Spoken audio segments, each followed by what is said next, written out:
আসসালামু আলাইকুম ভিউয়ার, সবাই কেমন আছেন? আশা করি সবাই ভালো আছেন। আমার চ্যানেল রিভিউ করা এটাকে সাবস্ক্রাইব করবেন দয়া করে এবং লাইক কমেন্ট শেয়ার দেবেন আমার ভিডিওতে, এতে আমি উৎসাহিত হই।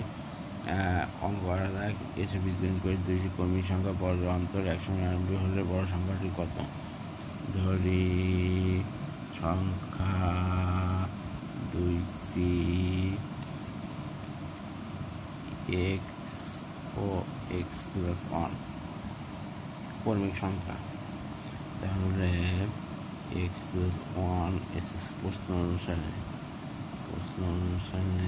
বড় অন্তর x square 99 x square 2x + 1 minus x square 199 কেটে গেছে 2x 199 x সমান 198/2 9 2 18 99। তাই বড় সংখ্যাটি 99 প্লাস 1 সমান 100। এটাই হচ্ছে অ্যান্সার। 100ই হচ্ছে অ্যান্সার। ধন্যবাদ।